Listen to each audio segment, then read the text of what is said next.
it's like that common saying, if you're going to get caught stealing a horse, you might as well fuck it.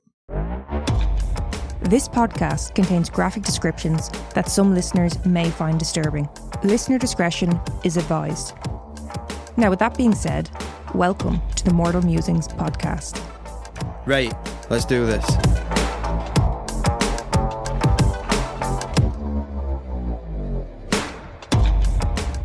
Remember that time we got into an argument about drawers?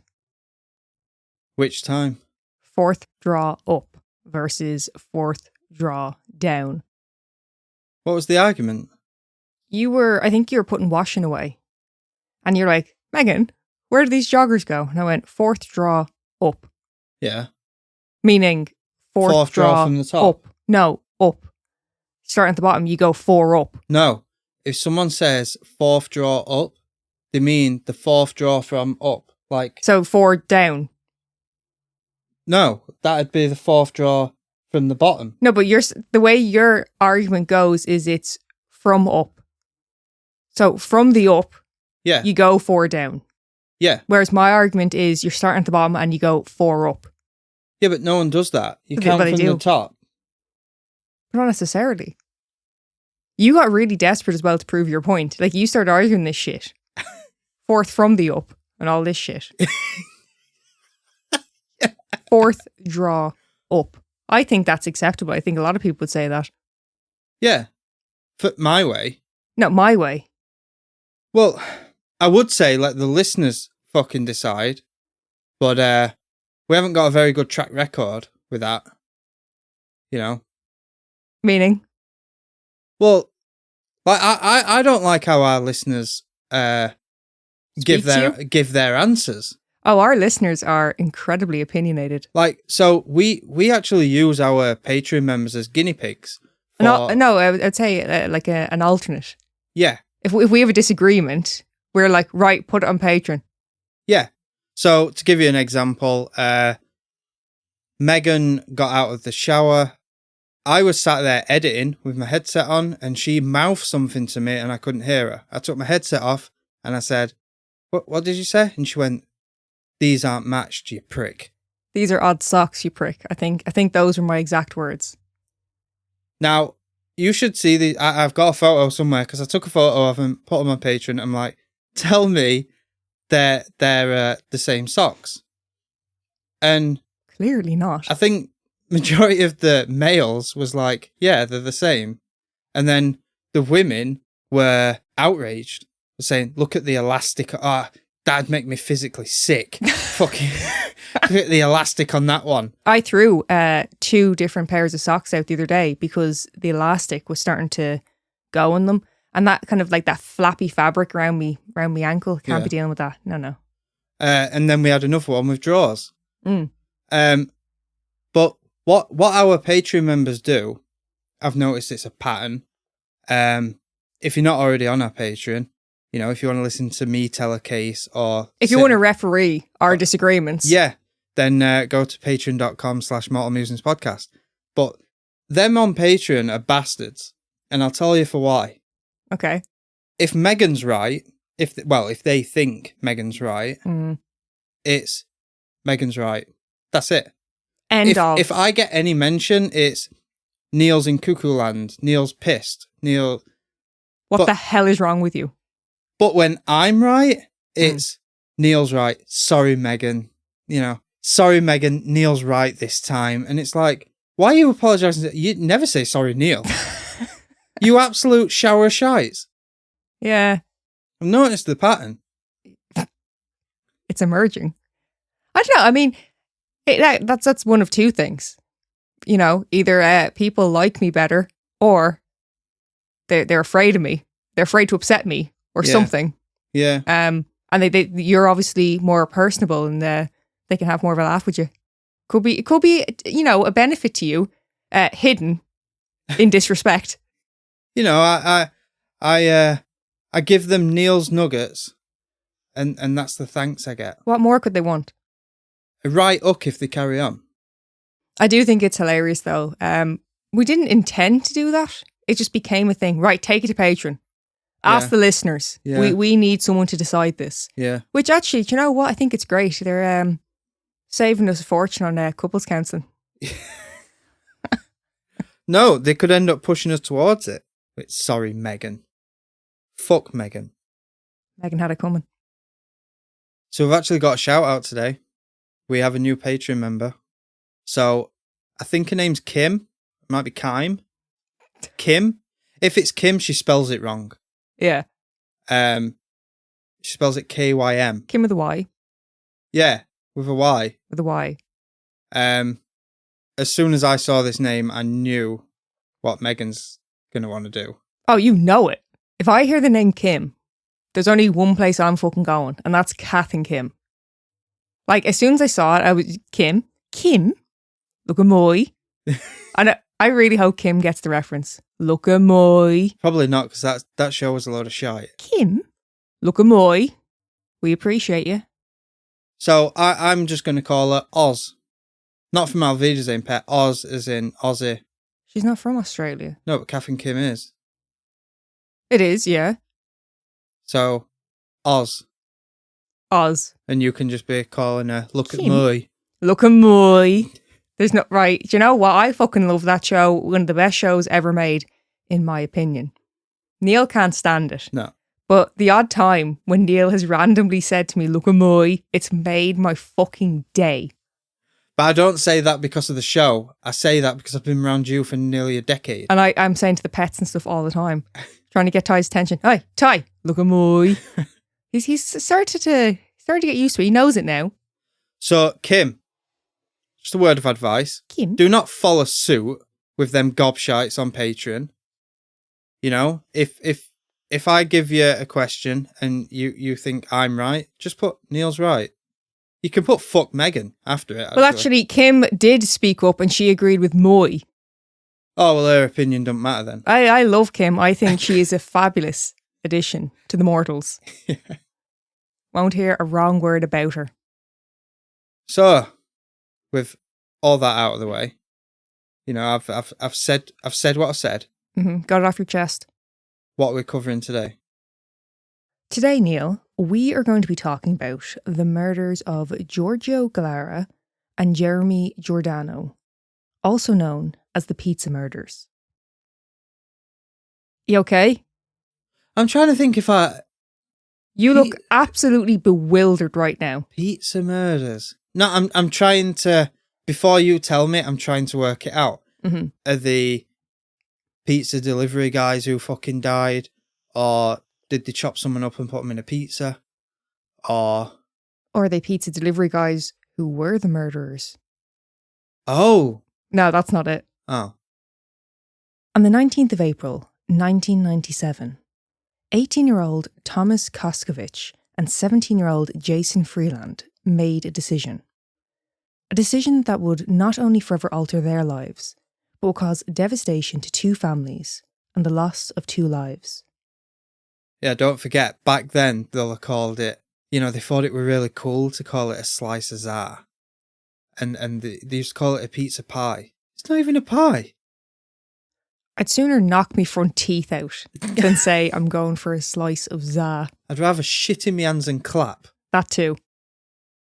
Both Thomas and Jason were said to have had difficult upbringings, both tormented by substance abuse, emotional abuse, and neglect. With both lads feeling rejected or possibly abandoned by their families, they found friendship in one another, and drug use became a part of this friendship. Where things begin to escalate is when Thomas and Jason begin their plot to commit murder.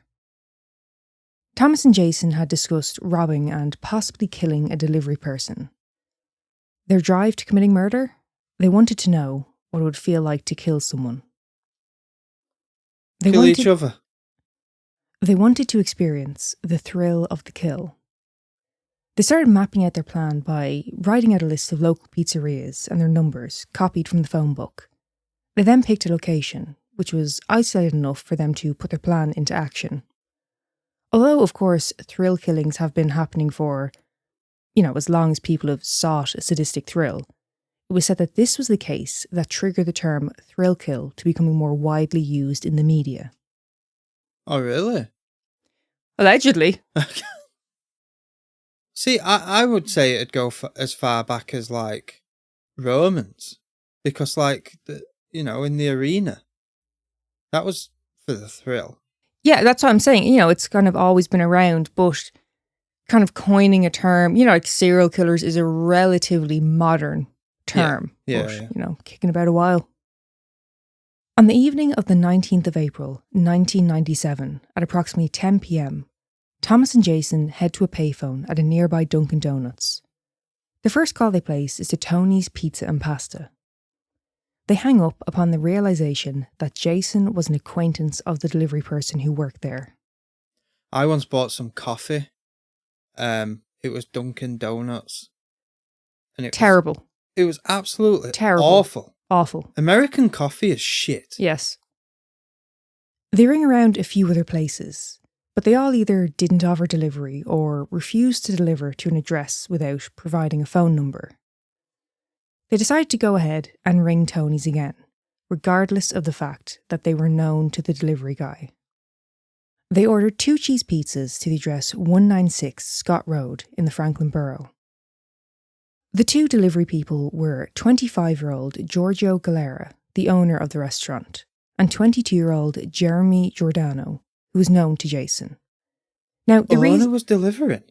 Well, the reason that Giorgio, the owner, went with Jeremy was because he was sus of this order and he didn't want Jeremy to go alone. Oh, okay. Now, I don't know what it's like to have a boss like that. No. What a fucking good guy. Yeah. Yeah, the bosses I've had previously. Shitehawks. Yeah, they'd be more, if I felt sus of it, they'd be like, no, you're going. If they knew it was a serial killer or something, they'd be like, Neil, could you? Could you? Try and get a tip.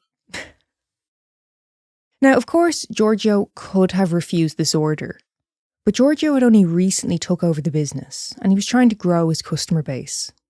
Yeah. Giorgio and Jeremy left Tony's Pizza and Pasta at around 10:45 p.m.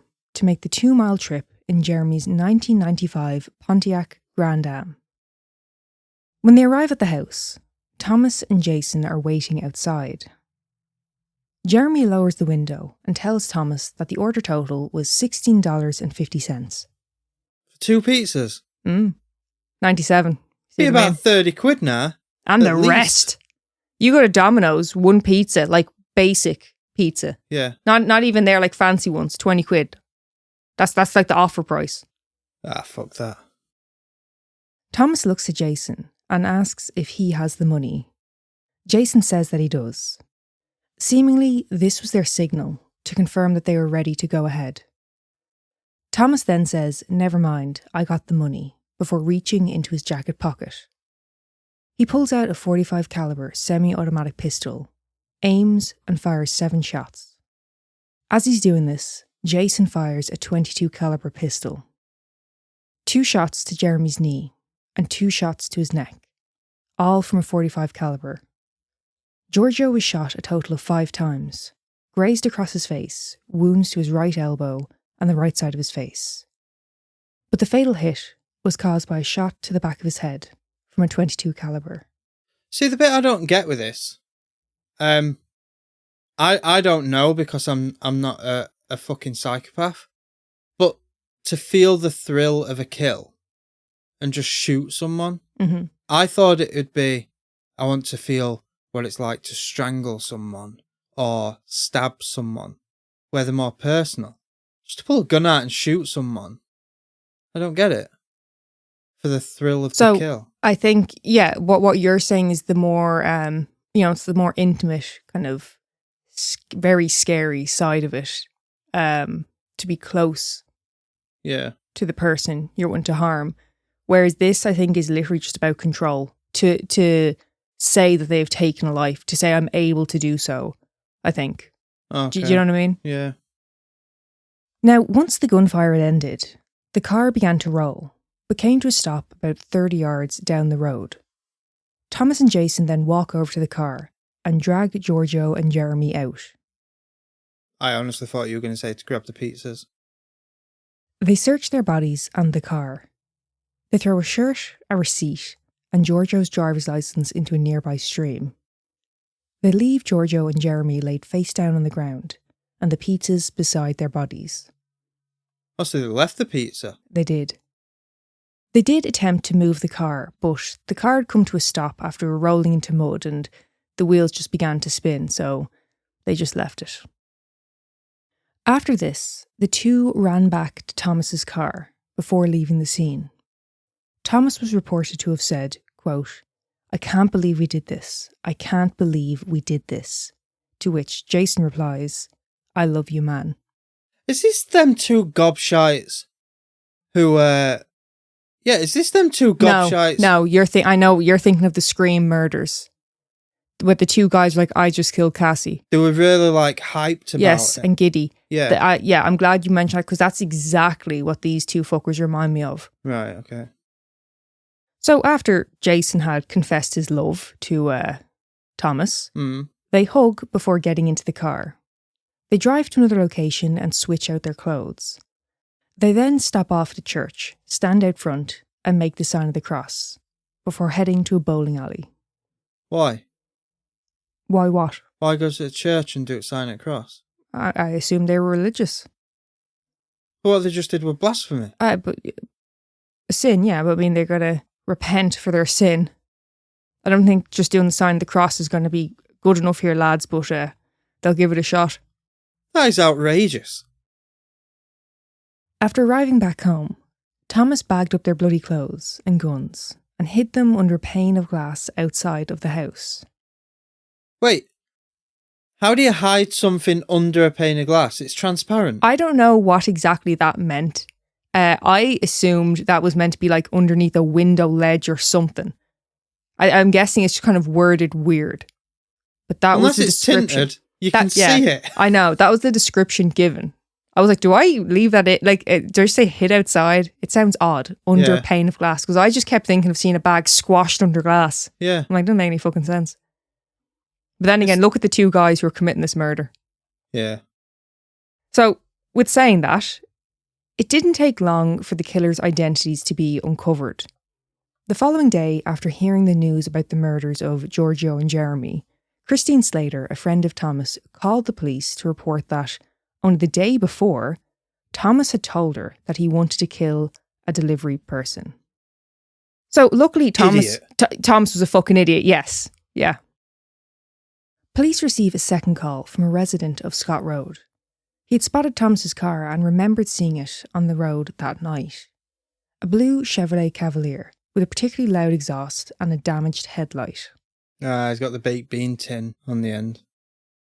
On the 21st of April, just 2 days following the murder, Thomas and Jason were arrested. From a search of Thomas's home, police were able to retrieve prescription drugs, Giorgio's wallet, the guns used for the murders, and a gym bag containing their bloody clothes. But how did they find it when they hid it so well? It's all part of the mystery of this case, isn't it, Neil? Fucking Columbo over there. Now, while researching this case... Columbo would have found it with his one eye. There's some conflicting reports as to whether Thomas and Jason actually did steal anything. I personally believe they did. Some source, like I said, state that they didn't take anything. They just murdered the two men and kind of got on with it. Well, not legged it, you know, they kind of... It wasn't about robbery. But they previously discussed robbing and killing. And if you're going to commit murder, is it that hard to believe that they would rob these men as well? Also, the fact that they removed their bodies from the car. To search them. Exactly, because they weren't moving the bodies to conceal the murder. They left them right there to be found. Yeah. You know? And it was the risk of gaining from it by putting more DNA, more evidence at the scene. Exactly. Now, during questioning, Thomas admitted to the murders and gave a 46-minute interview. Well, this is it. Like it's like that common saying: if you're gonna get caught stealing a horse, you might as well fuck it. Who says that? That's a saying. Where? Among who? People. Who is saying this? It means if you're getting caught, you might as well tell them everything. Where does the bestiality come into it? I don't know. It's just a saying. We don't hang around the same people. So Thomas admits to the murders. Jason, on the other hand, told police that he had just fired at the dashboard. He didn't actually want to kill anybody. He just wanted to prove his loyalty to Thomas. After his arrest, Jason, who was under 18, was placed in a juvenile detention centre. While there, Jason maintained his story, confiding in another inmate that he never thought they would actually go through with it. So there is something to be said for this. Jason was just a kid, 17 years old. It was reported that Jason was more of a follower, and that he wouldn't have been the one to instigate the murders. It is believed that he was coerced by Thomas, but with that being said, he wasn't being hyped up or manipulated by his friend to defend him in the midst of some petty drama that had gotten out of hand. This was a completely calculated and callous act. Yeah. The call that was placed to order the pizzas was able to be tracked back to the payphone at Dunkin' Donuts, and CCTV footage was able to identify Thomas and Jason as the ones who made the call, as well as witnesses being able to place them at the scene. So it's not looking good for them. It's all kind of... I mean, Thomas even fucking confessed to it. Can I just say, in the most respectful way I can say it, these guys have no place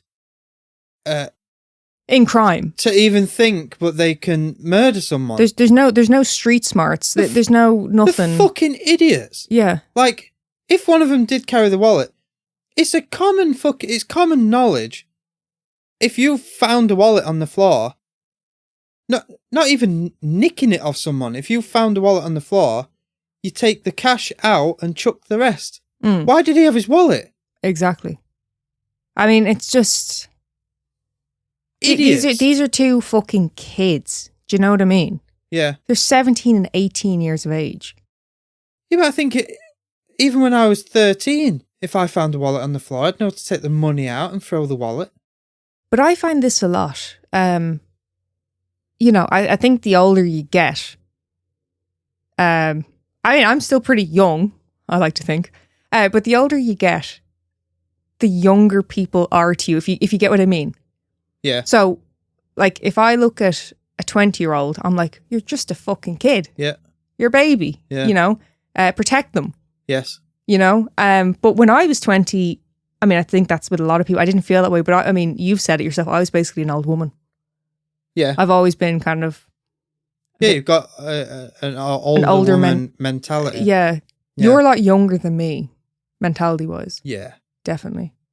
Yeah. But yeah, no, like, I mean, I know we've talked about it before and you've said the same. Like, when you're around someone, like a 17-year-old killing someone, especially in this manner, it wasn't, like I said, it wasn't like some drama or something that escalated and got out of hand.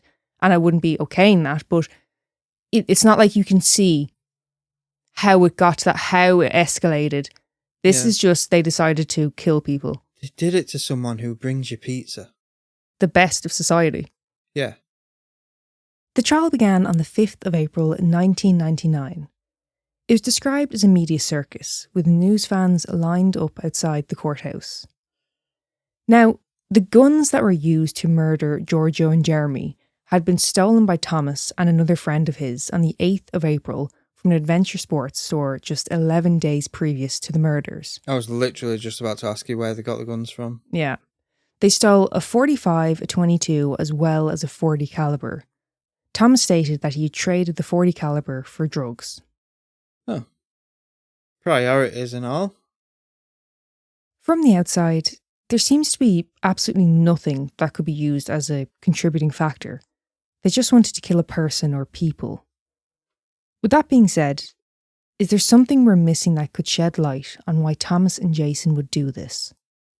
Yeah, it's mad. Crazy. That's literally like me turning to you one day and going, I'm going to have pasta tonight. They've literally, I want to kill someone. Well, I always want to try and see what reason there could be. But I have to be honest, I don't feel as though what was said holds much weight. A social worker testified to the hardships that Thomas had faced in his home life. She spoke of how he lived a life without structure, that his upbringing had been tainted by domestic violence, neglect, and substance abuse. His family also took the stand to attest to his troubled upbringing, with his uncle Lenny, who was incarcerated himself, being brought into the court, escorted by officers. His father also stated that he would tell Thomas he loved him less than his other sons. Family friends also spoke. They told the court of how Thomas had been very good to them and helped them while a member of their family was going through cancer treatment. Of course, you have to take into account environmental factors and such. But in this case, I feel as though it leans more towards Thomas making a clear and concise choice to take the life of another for his own desire. I feel the most compelling point of defence I can see seems to be immaturity.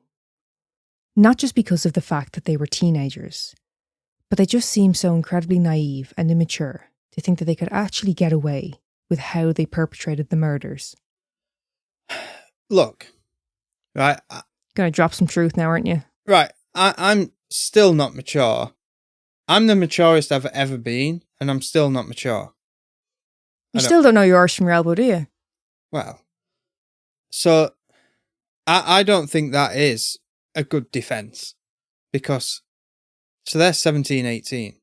Mm-hmm. At 15, 16, 17, 18, for me, I've never thought, oh, I could get away with murder. I could do this, I could do that. For me, it was, I'm going to egg that house at Halloween on Mischievous Night or whatever. This is the same sort of level as when I was like 6, 7 years old and I thought I was a fucking Ninja Turtle. Oh no, I'm not by any stretch of the imagination saying it's a justification of the situation. But I'm just saying in terms of a legal standpoint. Now, Thomas was 18, but Jason was 17. And quite often, I mean, not always, and obviously it depends on where the trial is being held, but there is quite often more leniency towards. So if I was his defence... And sometimes they can try him as an adult as well. Well, yeah, of course.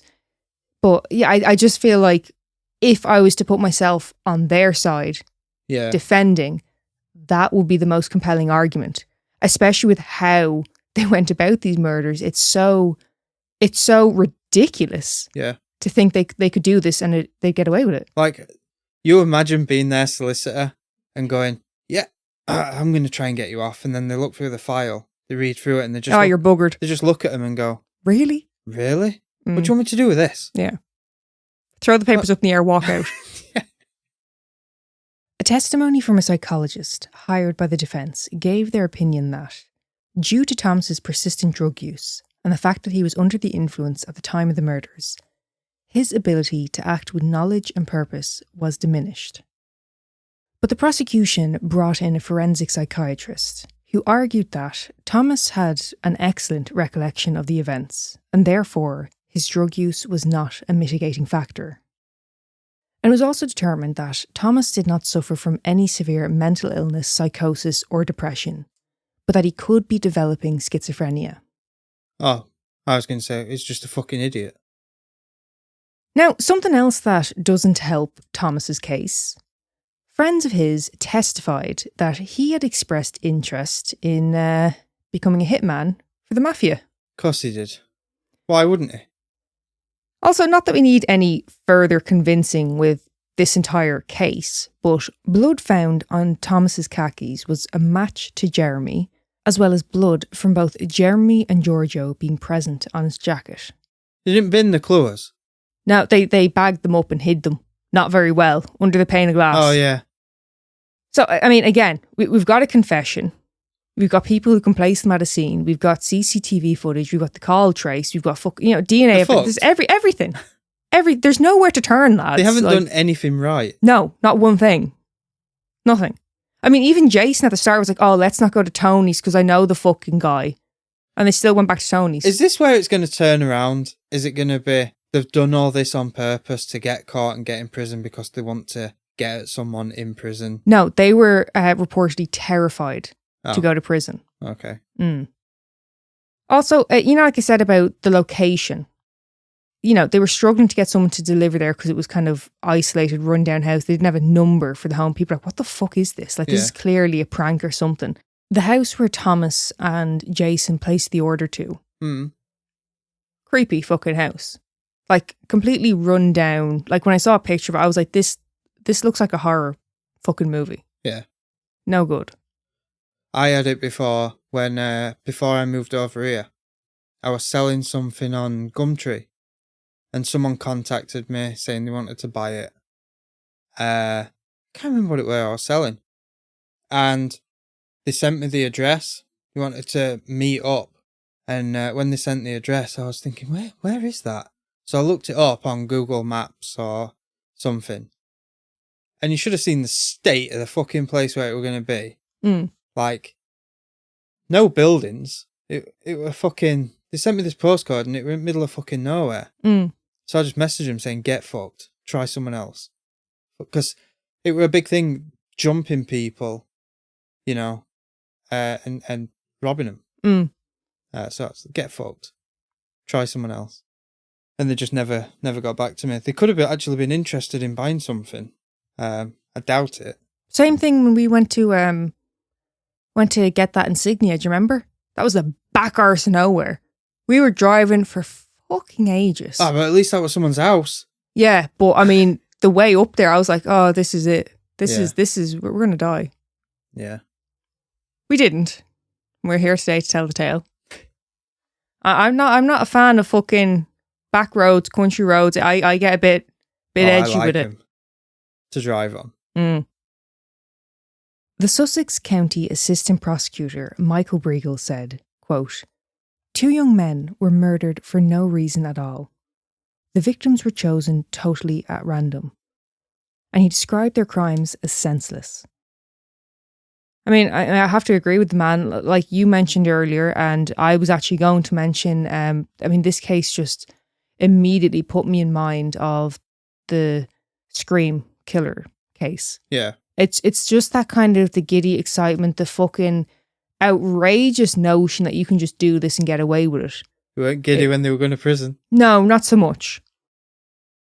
On the 23rd of April, 1999, following a 2-week trial, Thomas was found guilty of 2 counts of murder and 1 count of robbery. On the 7th of May, 1999, Thomas was sentenced to death.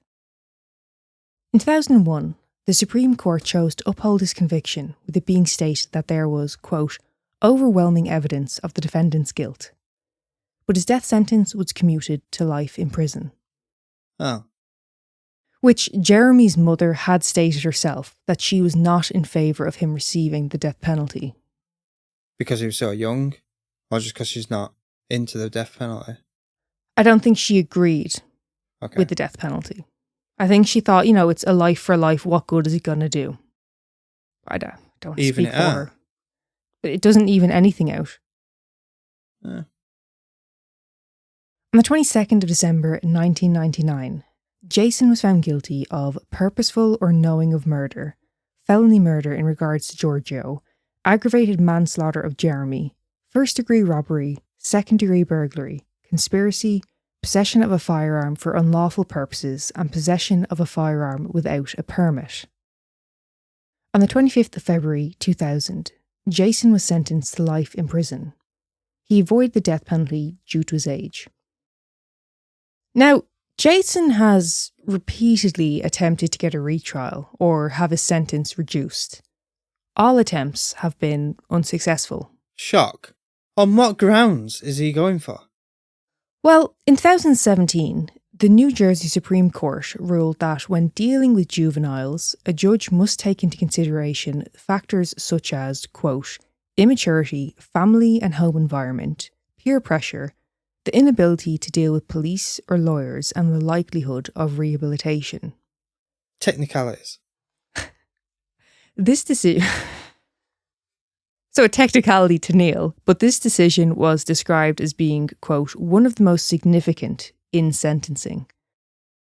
So, I mean, it is true. Like I said about the most compelling argument would be the immaturity thing. Yeah. And again, depending on where you are and the laws that are in place, age does play a role in sentencing, and sometimes, I mean, I was going to say significantly, I mean like drastically. You know what I mean? You can, there's Look some... at Jamie Bolger's. Yeah, there's some places where it's like once they hit 18, it's kind of like it's wiped clean. You know what I mean? Yeah. So, but yeah, I mean, it's crazy to think that if Jason had been sentenced after this decision, we'd most likely be looking at a very different outcome. Mm. In a 2013 hearing, Jason's attorney asked the judge to consider that Jason's 17-year-old brain was, quote, not fully developed at the time of the murders. They stated that Jason had also done a, quote, great deal in order to rehabilitate himself. And by this she means he had gotten himself a job in prison and also enrolled in Christian Bible College and Seminary. Too little, too late. Well, I mean, good for him, but I don't think that's really, you know. Yeah, but that's not going to bring back Giorgio and Jeremy, is it? No. Technicalities. So in response to this plea for mercy on Jason, the judge agreed that, yes, the sentencing was, quote, severe, but that was the intent of his sentence, given the, quote, cruel and heinous and depraved crime. Yeah, there was no reason for it. Yeah. It weren't, you know, you were boffing off my missus, or it weren't a revenge killing. Yeah, there was no kind of like timeline of like seeing the escalation. It was just, hey, let's do this. Okay. Yeah. Like I said earlier, that's like me turning to you and going, do you know what? I'm going to have pasta today. Are you fancying some pasta, Neil? No, not really. You don't really eat pasta, ever. It goes cold too quick. Do you know in the time I've known you, you've eaten pasta once? It's a bit bland when you make it. I didn't make it for you made it. I was going to say, we weren't even in the same country at the time. So is that it? Did they not reduce the sentence to tell him to bollocks? They told him to bollocks, quote, and Jason will be eligible for parole on the 18th of October 2044 when he will be 65 years old, and Thomas will be up for parole on the 20th of October 2072 at the age of 94. The area where these murders were committed was described as a sleepy and quiet county. Of course, quite often the location of a murder serves as a permanent reminder to the community.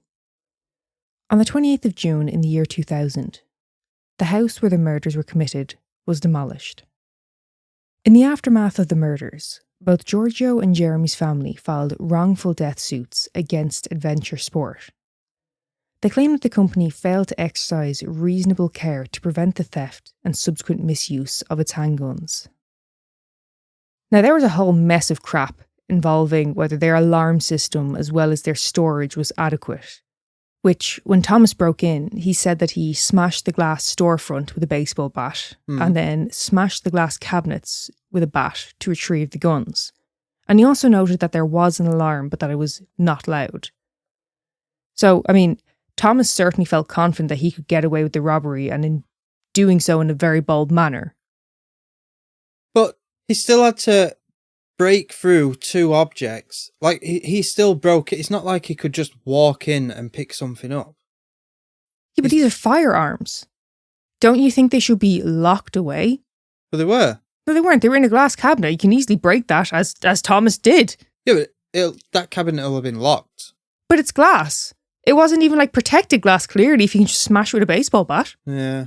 Don't you think that firearm should be in a locked cabinet in like a secure room or something? There should be more of a barrier? Maybe it were a display model. I mean, Neil, the point still stands. He got the gun. He committed the murder. Yeah. So you disagree with the wrongful death suit against the store? I think so. Like, I think maybe firearms... fine them. I don't know. I'm not in that business. I don't know. I think when it comes to firearms, there needs to be a hell of a lot more safeguarding there. Do you not think? I mean, look, when you go to airsoft, the amount of precautions you have to take. That's an airsoft gun. They just fire it and check the power of No, it. I mean when you're travelling with it within the country. Oh, okay. You know what I mean? You have to have it locked away. It can't be near you, even when it's locked away. Like, it has to be, Yeah, you know. no ammo in it. Yeah. Mag's not in the gun. Yeah. Gun in the rifle bag. Rifle bag locked. Mm. Yeah. Yeah. I'm sorry, but these fuckers should have been on Don't Be Dumb on Patreon. Definitely a candidate for Don't Be Dumb. Yeah. Jeremy's family have said that they cannot forgive Thomas or Jason, as they have not shown remorse or even apologised for the murders. Which is kind of outrageous when you think that Jason's constantly trying to get a retrial or reduced sentence. It's like, Yeah. so you've made great efforts to rehabilitate yourself. Pricks. But are you sorry? Yeah. On the 20th anniversary of Giorgio and Jeremy's deaths, the First Baptist Church of Sussex held a Legacy of Hope service in memory of Jeremy.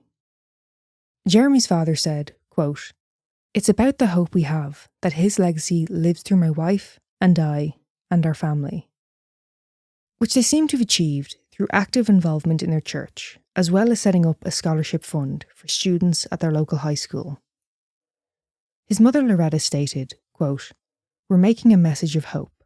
Hope is everlasting."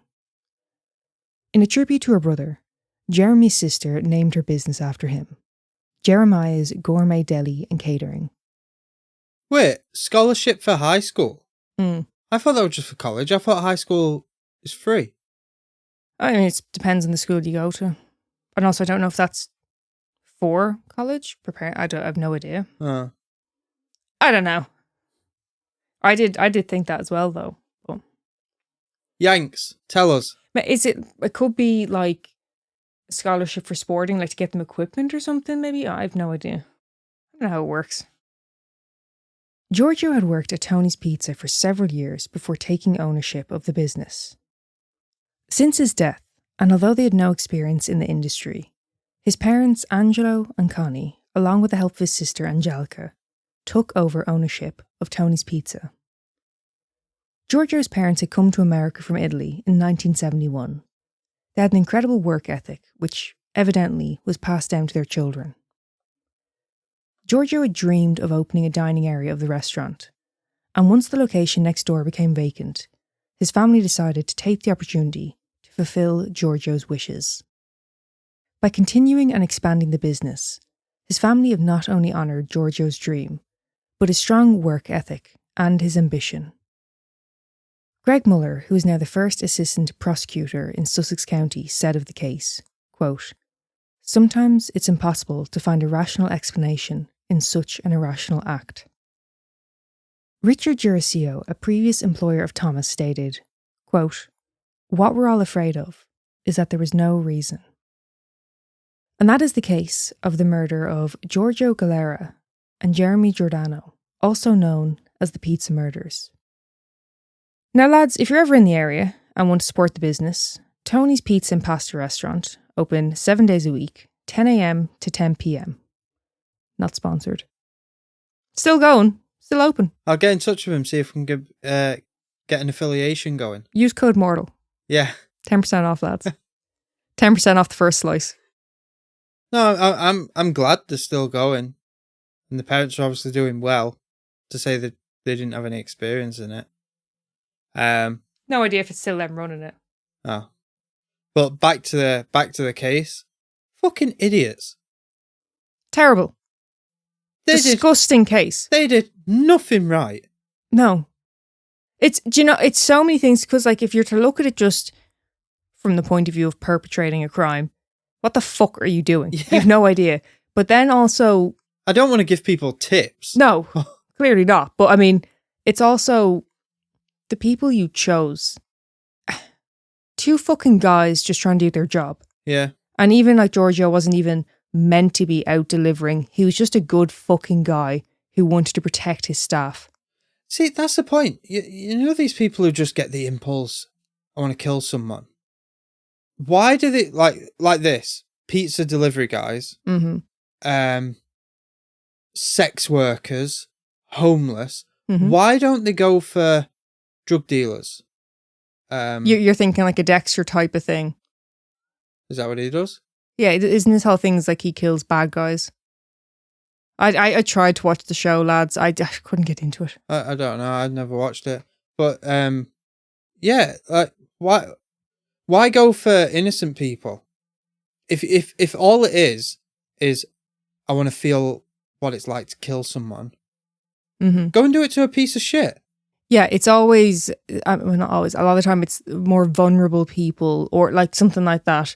Not that they were specifically vulnerable, but they're trying to do their fucking job. So in that sense, Yeah. you know what I mean? They're trying to bring you your fucking dinner. Yeah. It's almost kind of sounding a little bit purge, the way you're saying it. Get rid of the undesirables. Well, no, purge isn't like that, is it? Purge is just to lower the population. That's it. Some people uses that, don't they? It's kind of like who they deem as the undesirables. Like we're saying it as if it's a real thing. It's not a real thing. Well, like Brian Cohy, that was kind of his thing. Pick a, quote unquote, undesirable of society. Oh, yeah. Little shit. I say little. It's huge. He's quite a big guy, yeah. I wouldn't tango with him. I would say that were an interesting one. Not so much It's interesting as pointless. outrageously obvious. And how dare you? It was pointless. It was just such a pointless fucking crime. I'm glad you enjoyed the episode. So we'll move on. Oddity. Oddity? Yeah. Cadaver Dogs. Okay. I know what cadavers are now. You know what a dog is? Yeah. No, but we had it before where I asked. I thought it was a type of dog, didn't I? I think so, yeah. I can't remember. I can't keep track. So, the Cadaver Dog, or Human Remains Detection Dog, is basically a search and rescue dog that specialises in human remains. Some of the most utilised breeds for this work are Labradors and German Shepherds. Oh, there's going to be dogs at CrimeCon again. Oh, is there? Yeah. No, is that like definitely happening? Yes.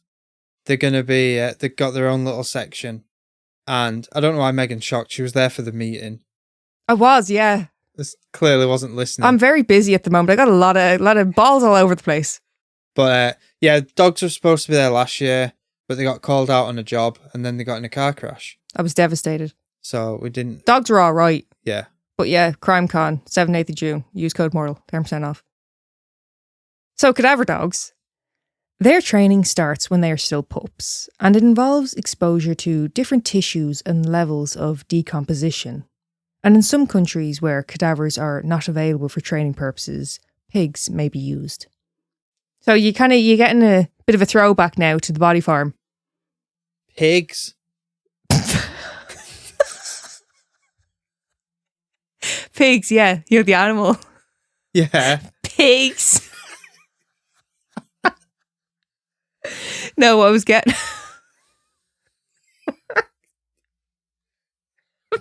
Pigs.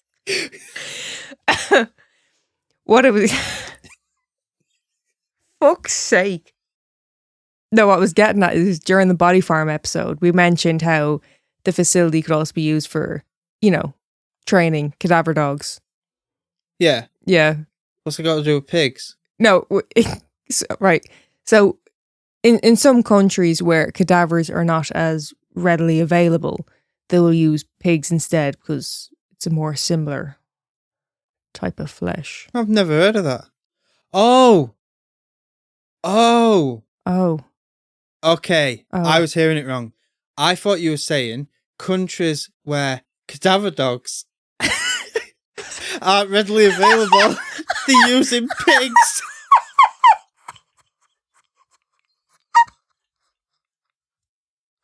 What the fuck? I thought you were meaning they use pigs as sniffer dogs.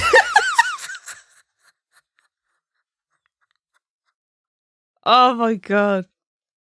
Like instead of like truffle sniffing Yes. pigs, you got cadaver sniffing pigs. Yeah. That's what I thought the oddity was. But they sometimes use pigs. It's called Cadaver Dogs. I told you, that's the title of the oddity. And you think I'm going off about pigs. Pigs! The way you said it. Oh my god. So, not pigs, dogs. Once dogs are able to identify scent and understand the command to locate it, they will then introduce dummies so the dogs begin to associate the scent with a body. Now, the OG search and rescues were St. Bernards. St. Bernards were said to have been used in search and rescue missions dating back to the 17th century. They were first trained to locate those who had become stranded or lost while travelling between Switzerland and Italy. They were officially recognised during World War I. Now, the earliest known use of a cadaver dog dates back to 1808. Although this dog was not trained to detect the scent of human remains, the dog managed to pick up a scent and guided the owner towards a specific area and started digging. The remains of 2 women were uncovered and hopefully led to some closure for their families. That's a good boy. Yeah. Or girl. I'm pretty sure it was a boy. The first official cadaver dog, or human remains detection dog, came around a little bit later.